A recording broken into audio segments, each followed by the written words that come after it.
Hi, I'm delighted to be here once again with Pippa Bagnall.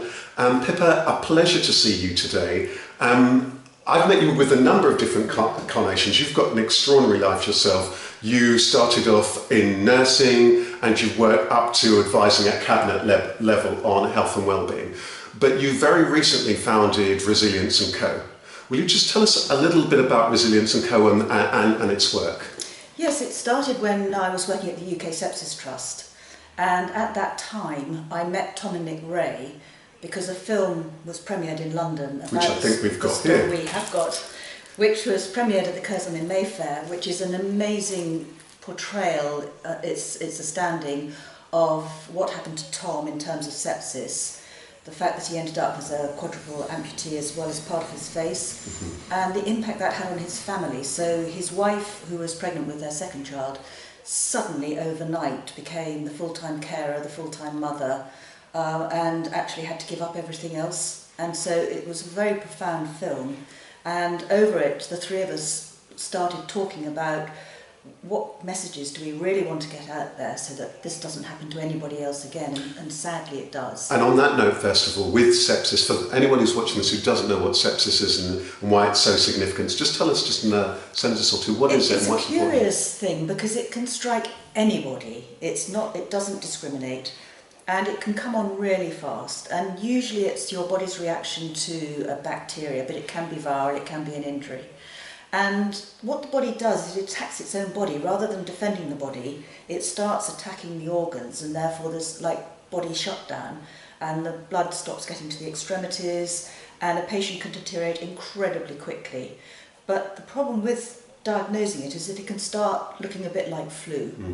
And if you don't get help as fast as possible, ideally within the first hour, the consequences can be disastrous, which was the case in Tom's case. So on that note, what's it, because I know you've been out there campaigning on this, so before we get on to Resilience Co, I do want to talk a little bit in a bit more detail. What's your message as you're going out there and talking about sepsis? What is it that you're sharing with professionals and the public? Well, the UK Sepsis Trust have got this phrase which is just to ask, could this be sepsis? Because very often the parent knows that this person is ill and unusually ill, or the person that's feeling ill feels like they're going to die. So if somebody appears at an A&E department in a GP practice, if the patient is in extreme pain and a little bit confused and breathing very fast, just ask yourself, could it be sepsis? Because if you ask yourself that question, you're beginning the process of beginning to identify it and treat it, and you know the treatment is straightforward, and it can stop it in its tracks. So that's the message we really want to get out, which is the symptoms are quite discreet now to sepsis if you look at them, and the treatment in the first hour can stop it in its tracks. Wonderful. And speaking about getting the message out, the journey that you've talked about with Tom and Nick is quite incredible, because you met, you've had this conversation, and now you're going out. At the time of recording this, you're just about to speak to the Royal College of Nursing annual congress on this. You've spoken on the Today programme about this. You've been out and about, and you've run motivational talks. Now, this is really interesting, because I understand that there's three, so there's not just one person, there's three people. And as I understand it, what you've got is the perspective of somebody who's living proof of survival. You've got often the angle of somebody who's caring and looking after somebody who might be going for a huge challenge, and the angle yourself as a nurse, the establishment, and what we could be doing as a society in terms of these things. Tell us a little bit about what what Resilience & Co is about, and what it is that you're trying to achieve, because I think it's more than just your typical motivational speakers. No, it's quite unusual in the respect that we have a film and a book. And what we started by doing was going off and showing the film to audiences, which does actually blow audiences away. It's very powerful. But over time I realised that this was not good for Tom and Nick to sit and watch 90 minutes of the horror story that was their life when Tom got sepsis. So what we started thinking about was, okay, so this was 20 years ago. How have they managed in those 20 years to enjoy life, to get the best out of life, despite the fact there are endless, setbacks? So we started unpicking the things that they had sort of depended on or found to help them start life all over again, because when Tom woke up from his coma, his memory was really poor and he didn't even know his wife sitting next to his bedside.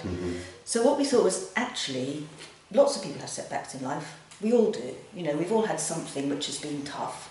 So what we try to do is to unpick the sort of ways in which Tom and Nick, and in my case slightly as well, what we do when there's a challenge ahead of us and how we deal with it.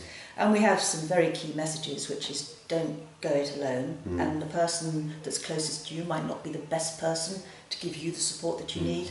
It's about believing in yourself and thinking about what you want and taking each day as it comes. Some will be really down, some will be up, but you just have that future focus. And I think what Tom and Nick have achieved together is just outstanding, which is why I'm in awe of them. And the other thing is that they are willing to share the journey that they've been on, but they don't want to dwell on it from a self-pity point of view. So I hear that. That's very important, isn't it? It is. And it seems profound. I mean, I'm lucky enough to met them both and been really struck by that. And again, people can also enjoy their story in the book Starfish of this. And that has a little bit more of a clinical detail to it than the film. So if there are professionals who want to understand what did and didn't happen, the book is a really good summary of that. I'm picking up on that resilience thing, because it's a phrase that we hear a lot, isn't it? It is, yes. And in leadership and resilience.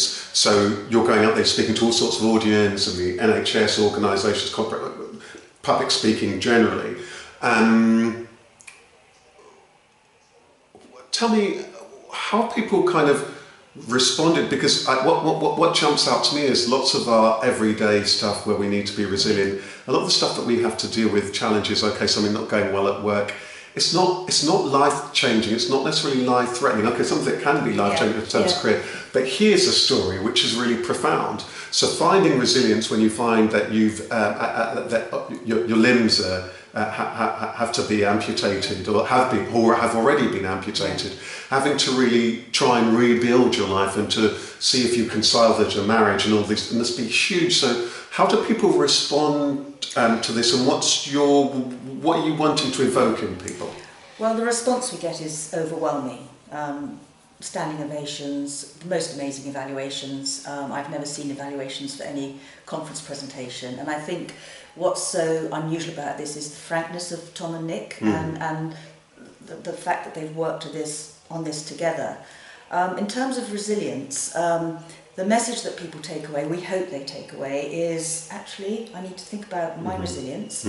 I need to think about the things going on in my life, and I need to work out how I am going to deal with them, because there's lots of reports and research on resilience, but you have to select the bits that work for you. So we're not prescriptive. We just say to people, look, your brain works all the time, even when you're asleep it's working. So think about what you're thinking, and what you're thinking a lot about is probably something you need to start addressing. Also, what I like as I think about the three of yourselves is that it allows for a really interesting dialogue about what I might need, what somebody in my family or somebody who's looking after me or in my circle might need, or what might be going on for them.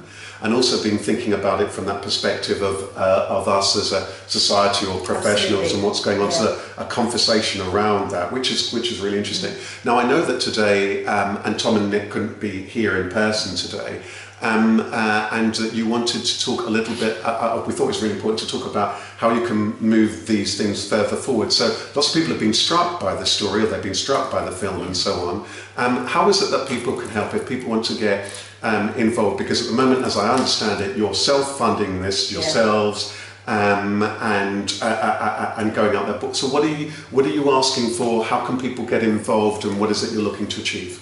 Well, we have these two objectives: to raise awareness about sepsis and talk about resilience, but perhaps our overarching aim is for Tom to be able to take this on full time.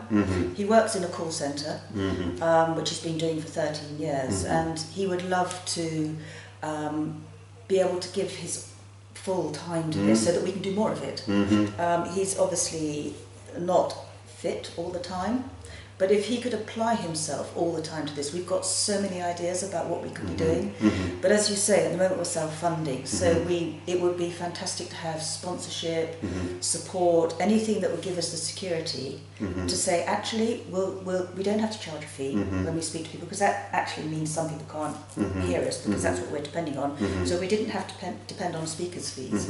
We would love to go out, because sepsis is relevant to any audience. You know, we've been into schools. And we've been to lawyers, solicitors, conferences.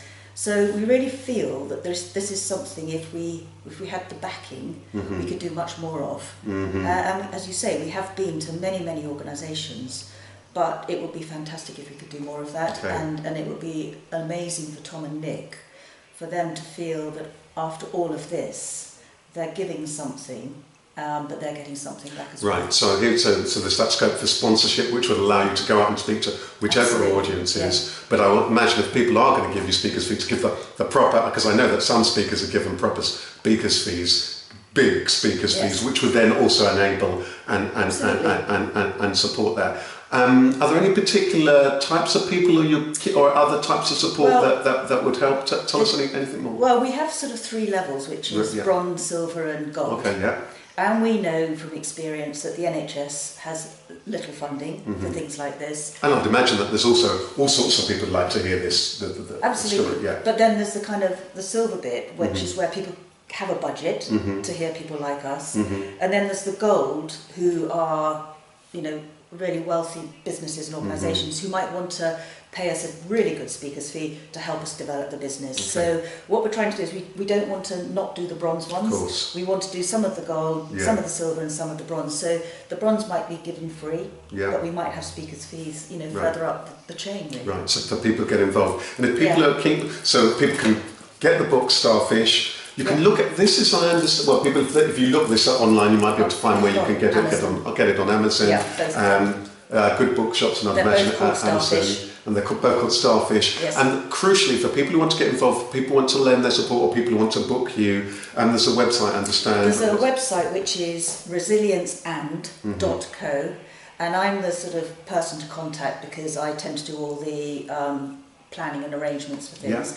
And we do adapt any presentation we do to the audience we're speaking to. So it could be very different. The RCN Congress is very different from the conference we had in Nottingham. I understand that sometimes it'll be dynamic speeches, sometimes it's more workshops, seminars. Absolutely, masterclasses, and we work in partnership with whoever wants to hear our 2 messages. Wonderful, so that's resilience and the word and dot co. Okay, resilienceand.co. Okay. And all my contact details are on there. Well, wonderful. Pippa, I want to thank you again for thank you, coming Rasheed. today. It's been great to see you again. Yeah, no, a real pleasure, and all the best. And looking forward to maybe next time we're all in the same town, we'll all catch up and do another interview. And can I just say that the 3 of us are really thrilled that you're prepared to be an ambassador for us. I'm really, well, thank you very much. I'm delighted. I'm really delighted to be to play a little small part. Thank you very much. Take care, and thanks for coming.